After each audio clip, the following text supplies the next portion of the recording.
Bonjour Marie, comment ça va? Très bien, ma sœur. Et toi, comment tu vas? Je vais parfaitement bien, merci. Très bien, Bonjour les super. amis, merci pour vous qui nous suivez. C'est une première pour nous, effectivement. Nous vous demandons de nous excuser pour voilà, des petits défauts qu'on Pour corrigera les la prochaine enfants. fois.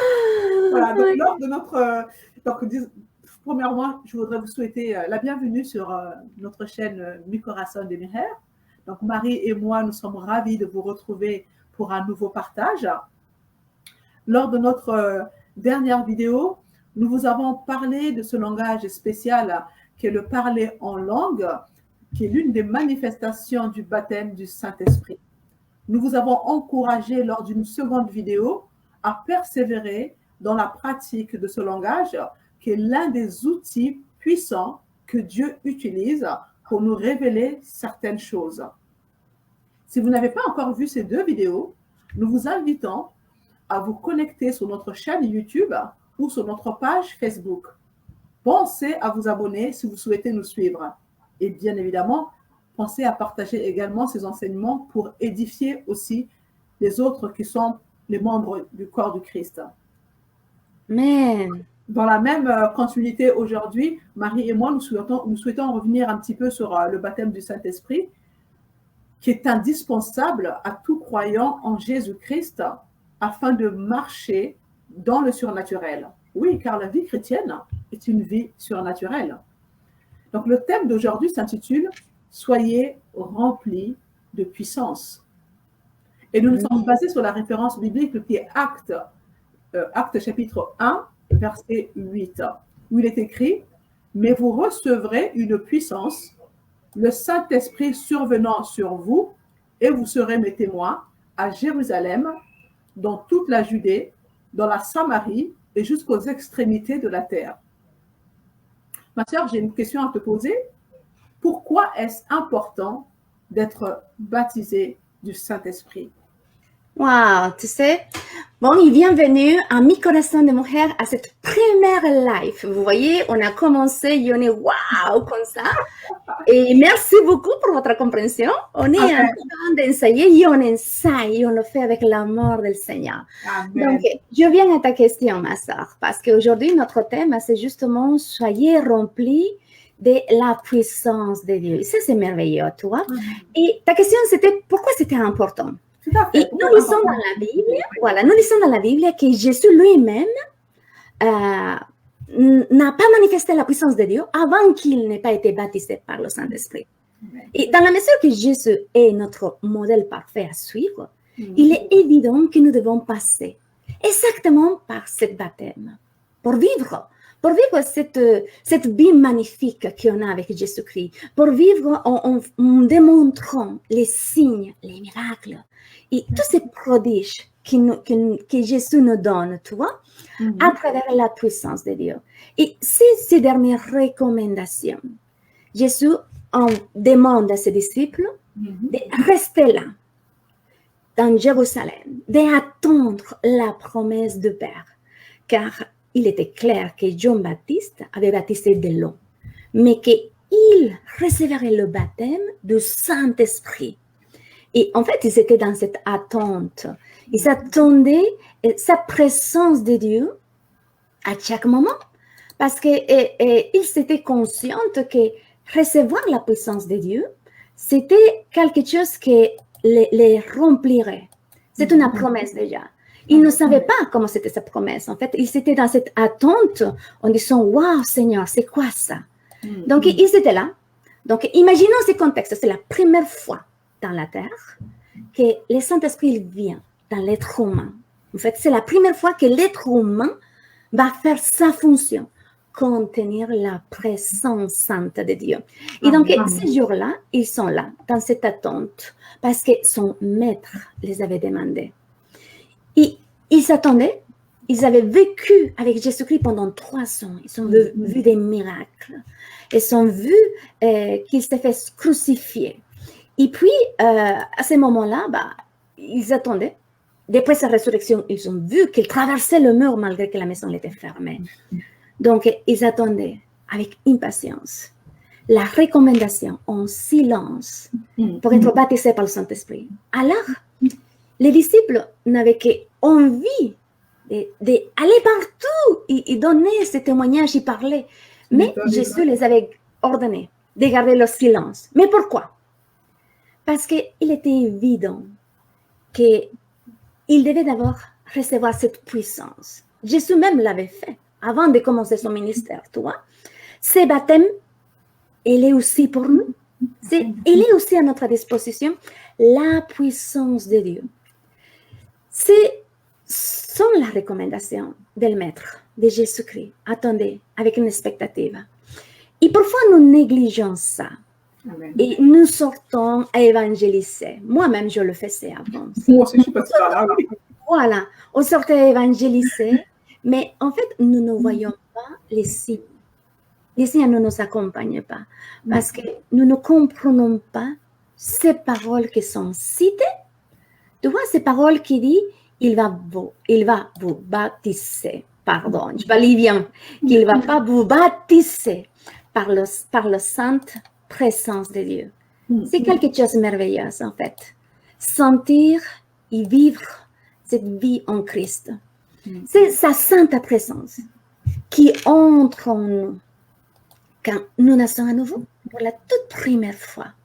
Pour la toute première fois que nous venons à Christ, en fait, notre esprit qui était mort vient à être vivant par l'esprit de Christ qui vient habiter en nous. Donc, le feu est déversé en nous. Comme dans le jour de Jérusalem, c'est pareil. Et nous commençons à parler la langue. Les langues données selon l'esprit. Ce n'est pas nous qui nous disons les choses, qui nous répétons les choses. C'est justement le Saint-Esprit qui nous donne. C'est ça qui dit la parole. Ce n'est pas de nous qui vient. C'est quelque chose qui vient directement de lui pour que nous puissions parler cette langue. En fait, quand nous sommes touchés par le Saint-Esprit, le Saint-Esprit, il y a lui-même sa voix. Et quand nous parlons en langue, en fait, c'est ça. C'est la voix du Saint-Esprit qui sort. Tu vois? Et ça, c'est merveilleux. Ça, c'est merveilleux. Et voilà pourquoi, parfois, quand nous n'avons pas cette puissance et nous sortons à évangéliser, nous ne voyons pas les signes, nous ne voyons pas les choses surnaturelles se manifester. Parce que nous le faisons avec notre propre force, notre intelligence. Et la efficacité n'est pas au rendez-vous. Donc, à ça, ma soeur, je te fais la question. Alors, comment pouvons être des témoins efficaces? Oh, très bonne question, ma soeur. Mais tu sais, dans le passage qu'on vient de lire dans Acte 1:8, c'est clair. Le Seigneur nous dit, d'abord, dans un premier temps, vous recevrez une puissance. Et dans un second temps, il nous dit, le Saint-Esprit survenant sur vous. Puis, par la en troisième position, il nous dit, et vous serez mes témoins. Donc, il y a 3 étapes. D'abord, recevoir cette puissance, attendre que le Saint-Esprit vienne sur nous, et après seulement nous pourrons être des témoins. Donc, nous comprenons bien qu'on ne peut pas être un témoin efficace sans le baptême du Saint-Esprit. C'est indispensable de recevoir ce baptême, car nous voyons combien l'apôtre Pierre, il a été transformé de façon radicale après qu'il ait été baptisé du Saint-Esprit.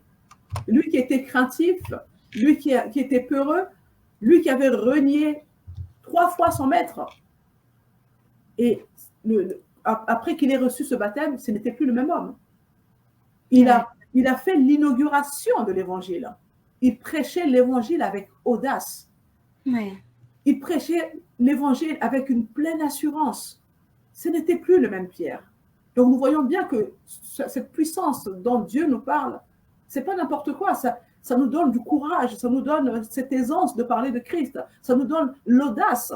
Et d'ailleurs, quand on suit le parcours de Pierre et même celui de l'apôtre Paul, nous voyons combien il vivait ce qui est écrit dans Galates 2:20, grâce à ce baptême. Donc tu vois, tous les disciples qui accompagnaient Jésus ont été transformés grâce à ce baptême, et par eux, le nombre de convertis augmentait sans cesse, parce qu'ils étaient revêtus de puissance. Acte 2:41. Et vraiment, ma prière, c'est que que cela soit notre partage. Que nous puissions vivre ces choses, continuer à écrire le livre des Actes des Apôtres. Parce qu'il n'est pas terminé ce livre, c'est à nous de le compléter. Oui, c'est vrai, c'est vrai. C'est à nous de le compléter. Tu sais, sur les recommandations du Maître, les disciples qui ont été formés par Jésus ont eu besoin d'attendre, comme tu l'as expliqué, ils ont eu besoin d'attendre le baptême du Saint-Esprit pour se mettre en mouvement. Donc, à combien plus forte raison, nous aussi devrions-nous rechercher ardemment ce baptême avant de se lancer sur le terrain, ainsi nous serons efficaces. Car sans cela, nous allons simplement accumuler de la frustration. Allons jusqu'à penser que la parole de Dieu n'est pas efficace. Donc, si Jésus, notre Maître et Seigneur, a demandé aux disciples d'attendre, de recevoir cette puissance pour se mettre en mouvement, sachant que Dieu est le même hier, aujourd'hui et éternellement, alors cela s'adresse également à nous. Nous lisons dans Luc 4, verset 1, lorsque Jésus fut conduit dans le désert par l'Esprit, celui-ci était rempli de l'Esprit. Puis au verset 14, nous lisons que Jésus, revêtu de la puissance de l'Esprit, retourna en Galilée et sa renommée se répandit dans tout le pays d'alentour. Tu vois, il était revêtu de la puissance de l'Esprit. Et c'est ce revêtement dont nous avons besoin pour être un témoin efficace. Jésus n'a pas commencé son ministère. Il n'a pas commencé son ministère avant d'être oint du Saint-Esprit. Donc, il nous faut également passer par là. Si nous voulons vivre dans le surnaturel, nous avons besoin de ce baptême pour manifester la puissance divine. Ce baptême nous permet d'expérimenter pleinement notre salut et ainsi être une source de bénédiction pour les autres. Tu sais, ma sœur Marie, nous sommes plusieurs à aimer Dieu de tout notre cœur. C'est vrai. Malheureusement, nous essayons de le servir de façon charnelle. C'est vrai. Et lorsque nous faisons cela, je l'ai expérimenté pendant plusieurs années, crois-moi. Essayer de servir le Seigneur avec mes propres capacités. Mais malheureusement, lorsque nous faisons cela, ça n'a aucun poids spirituel. Et c'est ce que nous lisons dans le passage de 2 Corinthiens 3,6, je lis la parole. Celui qui nous a rendus capables de nous mettre au service d'une alliance nouvelle qui dépend non d'un texte écrit, mais de l'esprit. Car ce qui est écrit mène à la mort, mais le souffle de l'esprit mène à la vie. Donc, autrement dit, lorsque nous servons Dieu de façon charnelle, cela nous conduit à la mort. C'est un peu la loi, ça me rappelle un petit peu la loi. Mais lorsque nous faisons les choses conduites par l'esprit, cela nous mène à la vie. Donc, c'est pourquoi vraiment, nous avons absolument besoin d'être revêtus de la puissance de l'esprit pour être des témoins efficaces. Oui. Ma sœur, j'ai une petite question parce qu'en fait, si tu veux, j'ai constaté qu'autour de moi, beaucoup sont encore dans la confusion entre recevoir l'esprit et en être revêtu, en fait. Est-ce qu'il s'agit de la même expérience? Mais, écoute, moi, j'avais aussi cette confusion avant parce que j'avais reçu le Saint-Esprit en tout ça. J'avais me réconcilié avec le Seigneur à l'âge de 21 ans. Mais en fait, j'étais tout le temps encadrée pour les choses, la théorie qu'il avait dans l'Église, la théologie, toutes ces choses-là. Je ne dis pas que la théologie, ce n'est pas bonne. Elle est bonne si elle est vraiment bien guidée par le Saint-Esprit. Donc, et puis, j'ai compris. Ce qui m'a aidé à être plus libre, c'est comprendre qu'en fait, né à nouveau, la nouvelle naissance, et être baptisé par le Saint-Esprit sont deux choses différentes. Dans la nouvelle naissance, nous sommes créés à nouveau.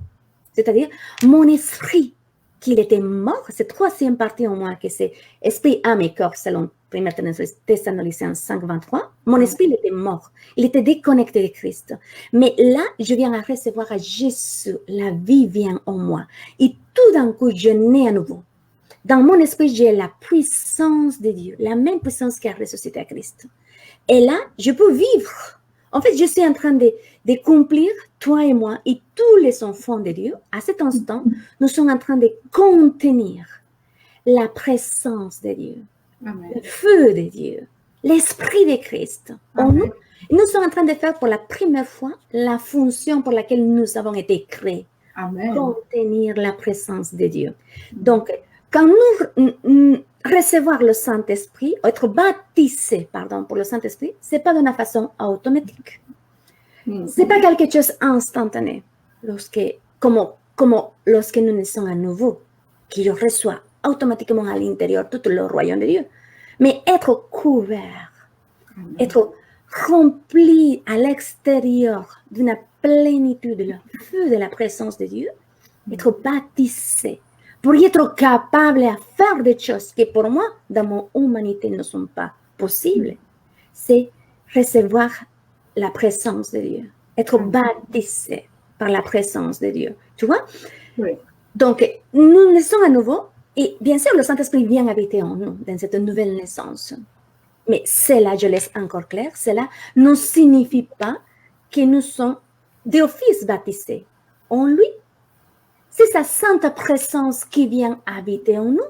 Tu vois, c'est ce qu'il nous dit en Romains 8, 9, que c'est sa sainte présence qui vient vers nous, qui est en nous. Tu vois, et nous pouvons lire aussi dans notre verset, comme en Jean 14, c'était le verset 16, 21, que c'est ça qui vient de lui, qu'il reste là en nous.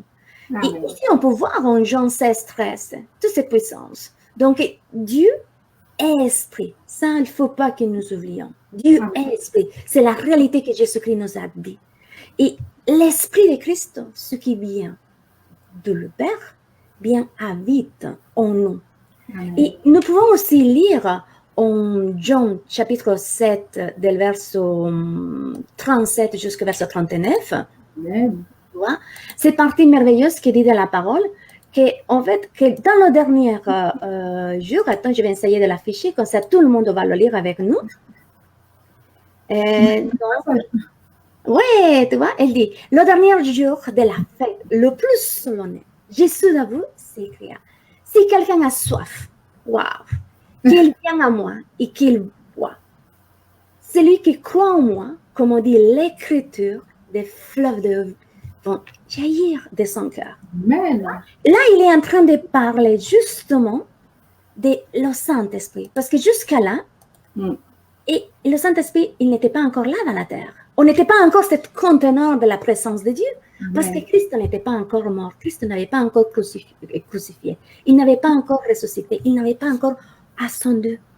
Donc, il dit, attendez pour recevoir, parce que c'est sa présence, sa sainte présence que nous recevons, cet feu qui nous rend capables. Et nous voyons en Pierre, David et Pierre.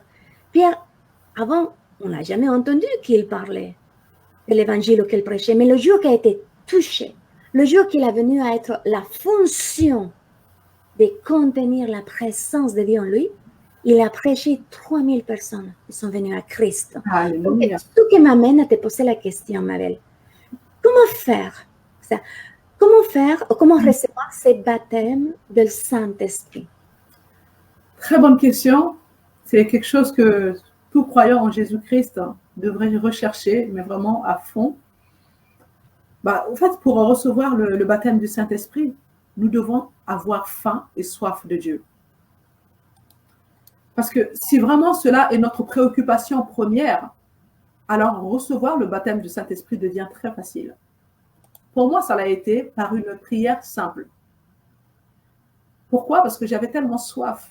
Je voulais tellement aller dans une nouvelle dimension avec Dieu. Et quand je voyais les autres qui parlaient en langue et pas moi, ça me donnait encore plus envie de chercher la face de Dieu pour que je sois baptisée du Saint-Esprit.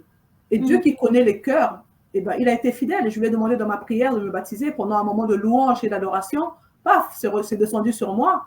Et j'étais remplie, je commençais à parler en langue et j'étais comme ivre. Donc nous voyons là que il suffit d'avoir faim et soif. Le passage que tu viens de lire tout à l'heure, il est parlant. Il est parlant, si tu as soif de Dieu, viens à Jésus-Christ et tu pourras boire. Et des sources vives jailliront de ton sein. Et Dieu est fidèle. Et il veut qu'on soit baptisé qu'on soit rempli de cette puissance, parce qu'il veut des témoins vivants et efficaces pour glorifier Jésus-Christ. Et donc, par rapport à ça, il sait combien c'est indispensable pour tout croyant en Jésus-Christ de marcher dans cette puissance qu'il a mise à notre disposition. Amen. Amen. J'ai un ami chrétien qui est témoin de Jéhovah, qui est venu me rendre visite chez moi. Et lorsqu'il était à la maison, à un moment donné, il me pose une question. Il me dit, mais Ornella, à quoi ça sert de prier Dieu si celui-ci ne peut intervenir dans des situations difficiles? Par exemple, quand nous sommes malades. Et tu vois, j'ai été touchée par sa question parce que j'ai ressenti en lui la frustration cachée derrière ses paroles. Et je me suis levée, j'ai simplement imposé les mains sur lui et je me suis mise à prier en langue. Et j'ai prié en langue pendant quelques temps, ça durait peut-être 5 minutes. Ouais. Et là, à ce moment-là, il me regarde totalement étonné. Il me dit, mais alors ça marche? Il me dit, ça marche. Il me dit, mais j'ai ressenti une chaleur qui est descendue de ma tête jusqu'à la plante de mes pieds. Et j'ai vraiment ressenti une grande paix m'envahir. Et je l'ai regardé, je lui ai dit, tu sais, le Saint-Esprit est une personne et c'est lui qui accomplit ces choses. Il est Dieu en nous, il agit encore, il accomplit des miracles et même dans la maladie, il agit. Et donc, pourquoi je parle de ça? C'est vrai qu'il était étonné, il me dit, ah bon, les miracles, ça existe encore? J'ai dit, bien sûr que ça existe. Et là, il me dit, mais moi, dans mon église, on nous a dit que les miracles n'existaient plus, que ça s'était arrêté avec les premiers apôtres. Ouais. Que lorsqu'on est confronté, lorsqu'on assiste à des séances où on chasse les démons, où on voit des gens recevoir des guérisons miraculeuses, en réalité, ce sont des démons qui agissent. C'est donc l'œuvre du diable. Et donc, nous, en fait, dans l'Église, on nous interdit de rechercher les miracles de guérison et encore moins parler en langue parce que c'est démoniaque. Waouh! Quand tu m'as dit ça, j'étais tellement choquée. Et il m'a dit, mais oui, donc tu vois, nous, vraiment, on ne croit pas à ça. Et donc, parfois, je me pose la question, pourquoi on va à l'église, quoi? Je dis, bah ouais, c'est une très bonne question. Mais vraiment, je prie que le Saint-Esprit nous donne la révélation profonde de ce passage, Jean 10, qui nous dit que le voleur ne vient que pour voler, égorger et détruire. Mais Jésus est venu afin que les brebis aient la vie et qu'elle l'ait en abondance. Tu vois? Toutes ces églises qui annoncent cette mauvaise doctrine empêchent les gens d'expérimenter la puissance du baptême du Saint-Esprit. C'est vrai. Le Saint-Esprit est une personne, c'est lui qui accomplit ces miracles et ce baptême.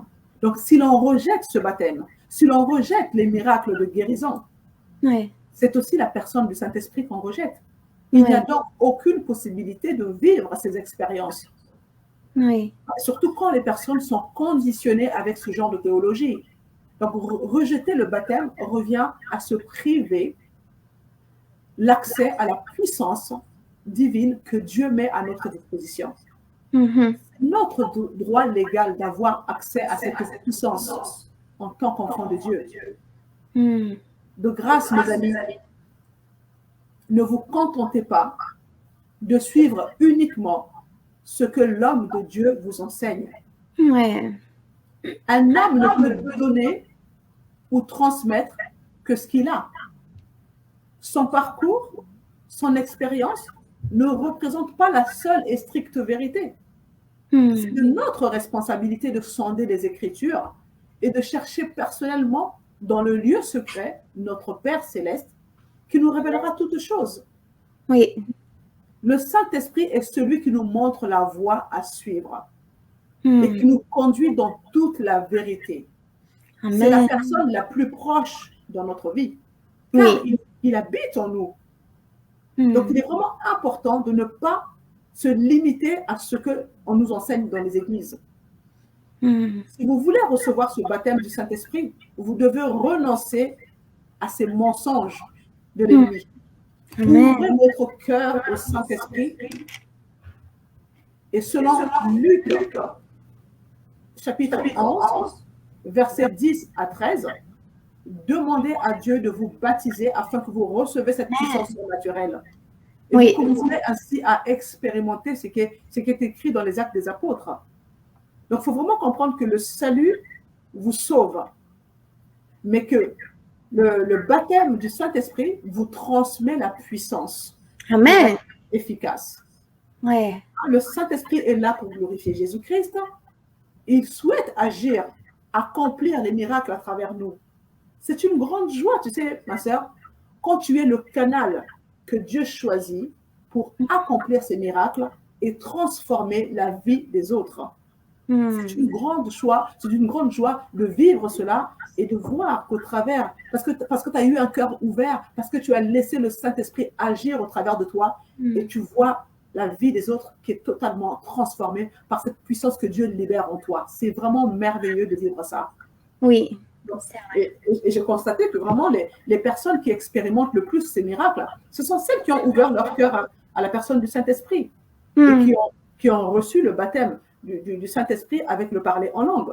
Donc, ces personnes-là progressent très, très facilement dans la vie chrétienne et annoncent l'évangile avec efficacité. Et bien sûr, cela a un impact pour l'avancement du royaume de Dieu.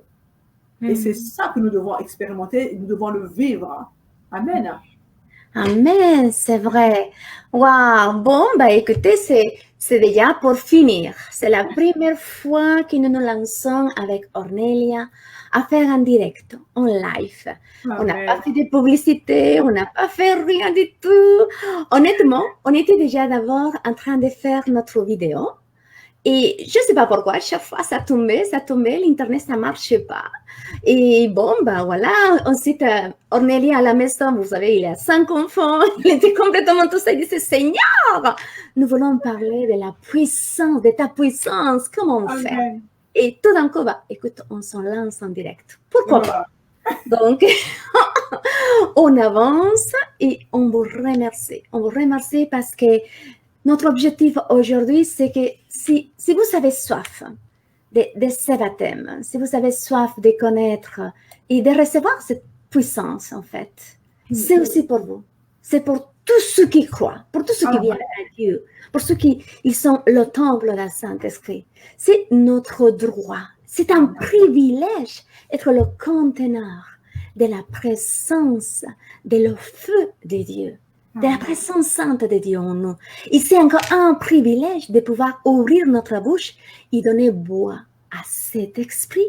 Donc, on vous encourage à vous entourer des gens qui parlent déjà en langue, qui prient, qui sont dans la réunion de prière en train de prier en langue. Parce que là, le Saint-Esprit se manifeste. Et quand il se manifeste, même ceux qui ne sont pas baptisés par le Saint-Esprit sont touchés, ils commencent à parler. Parce que vous voyez, le Saint-Esprit, il y a la fonction de rester, de nous guider, d'être notre consolateur, celui qui nous guide à toute sagesse, celui qui nous donne une révélation. En fait, il demeure en nous d'une manière éternelle. C'est ce qui nous parle en Jean 14, 16. Il vient nous console, il nous édifie. Là où nous avons une difficulté, Amen. Vous pouvez le lire en 2 Corinthiens, chapitre 1 et 4. Et il nous rend capables. Amen. Amen. Nous rendons capables de consoler aux autres, de les parler de Dieu, de parler de toute cette richesse, de toute cette belle parole, cette bénédiction que nous avons déjà. Il nous enseigne à pouvoir être édifiés et ensuite parler aux autres, ce qui parle en Jean 14, 26. Donc, il nous rend être témoins de Jésus, témoins de la puissance de Jésus. Vous le pouvez lire en Jean 16, 14. Et il nous guide. Il vient être vraiment notre lampe à notre pied. Donc, on vous encourage vraiment à avoir ce désir. Parce que c'est votre droit. C'est votre droit. Vous êtes enfant. C'est un privilège. Laissez que la voix de Dieu, la voix de l'Esprit de Christ, et cet esprit qui est maintenant un avec votre esprit, puisse pouvoir parler. Et vous parlez en langue selon donne le Saint-Esprit. Ce n'est pas vous que vous le dites, c'est quelque chose qui donne le Saint-Esprit. Donc, on vous encourage à ouvrir votre cœur. Invitez le Saint-Esprit. Peut-être vous le ferez comme Ornelia l'a fait. Ornelia a dit, non, je veux vraiment être touché, je veux vraiment parler en langue. Et se faire violence. Ou simplement dire Saint-Esprit. Je veux avoir cette puissance parce que je veux évangéliser. Je veux donner un témoignage parce que je veux prier pour les malades. Ou simplement, je veux servir dans mon église mais en montrant cette différence. Pas par mes forces, pas par mon intelligence, par ce que tu me révèles, par ce discernement d'esprit, par cette feu qui vient simplement, le feu qui vient simplement de Dieu. Vivre ta présence, vivre cette vie surnaturelle. Donc, on vous encourage à ouvrir votre cœur. Et dire, Saint-Esprit, je t'accueille. Je t'accueille. Et vous savez, quand vous l'accueillez, il reste à jamais avec vous. Amen. Et je voudrais justement partir en vous laissant à méditer ces versets-là. Ces versets-là qui se trouvent en Jean 20, 21, 22. Je vous le lis. Il dit, c'est quelque chose que Jésus a dit. La paix soit avec vous, comme le Père m'a envoyé, moi aussi je vous envoie. Amen. Après cette parole, il a soufflé sur eux, il leur dit, recevez le Saint-Esprit. Amen. C'est ça, à ce moment-là que les disciples avaient reçu le Saint-Esprit. Aujourd'hui, il est déjà là. Le lieu où il se pose le Saint-Esprit, c'est en nous, ses enfants. C'est pour ça que nous sommes le temple de sa présence. Mais maintenant, il faut que nous parlons ce langage angélical, ce langage spécial. C'est le langage que l'ennemi ne comprend pas, Ornelia. Amen. C'est un avantage, hein? Oui, c'est un super avantage. C'est entre nous et notre papa. Ouais. Donc, on vous dit à une prochaine fois. Et merci pour nous soutenir, pour partager. Vous savez, vous pouvez vous abonner dans notre chaîne de YouTube, dans notre page de Facebook, aussi nous suivre par Instagram. Laissez des commentaires, des questions et comme ça, on peut grandir ensemble. Pour nous encourager, bien sûr. Voilà. Comme dit Ornelia, notre but, c'est qu'on puisse grandir ensemble comme un corps de Christ. Oui. Et n'oubliez pas, vous êtes déjà bénis. Au revoir. À très bientôt, les amis.